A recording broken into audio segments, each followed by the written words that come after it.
was a kid, I used to think that pork chops and karate chops were the same thing. I thought they were both pork chops. And because my grandmother thought it was cute, and because they were my favorite, she let me keep doing it.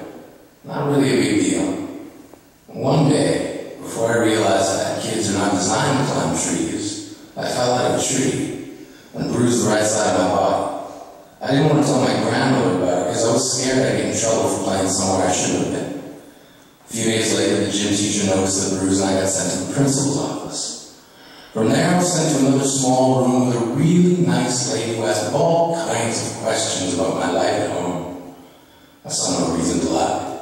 As far as I was concerned, life was pretty good. I told her whenever I'm sad, my grandmother used me karate chops. This led to a full-scale investigation. And I was removed from the house for 3 days, until they finally decided to ask how I got the bruises.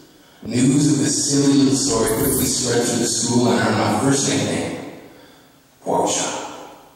To this day, I hate pork chops. I'm not the only kid who grew up this way.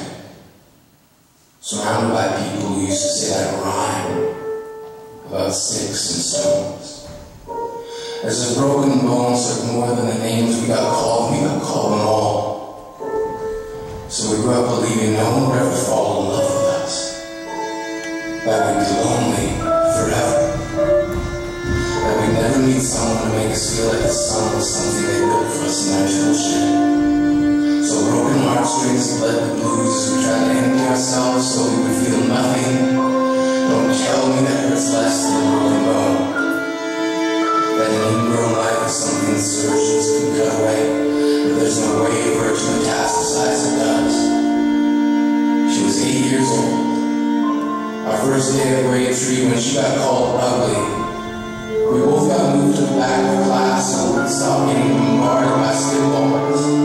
But the school halls were a battleground. We found ourselves outnumbered day after wretched day. We used to stay inside the recess because outside was worse. Outside, we have to urge running away or learn to stay still like statues, even though clues we were there in grade 5.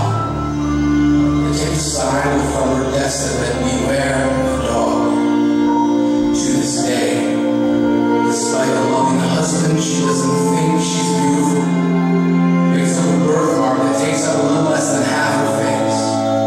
Kids used to say she looks like the wrong answer that someone tried to erase but couldn't quite get the job done. And they'll never understand that she's raising 2 kids whose definition of beauty begins with the word mom.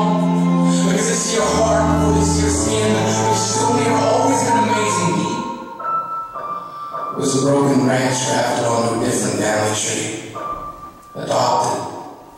Not because his parents opted for a different destiny. He was 3 when he became a mixed drink, 1 part left alone and 2 parts tragedy. Started therapy in 8th grade. Had a personality made of tests and pills. Lived like the uphills were mountains and the downhills were cliffs or whips to the side of the tidal wave of antidepressants and an adolescence being called pop. 1 part because of the pills, 99 parts because of the cruelty. He tried to kill himself in grade 10 and the kid who could still go home to mom and dad had the audacity to tell him, "Get over it." As if depression is something that can be remedied by any of the contents found in a first aid kit. To this day, his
memories from the classic we made it. Not the faded echoes of voices crying out names will never hurt me. Of course, they did.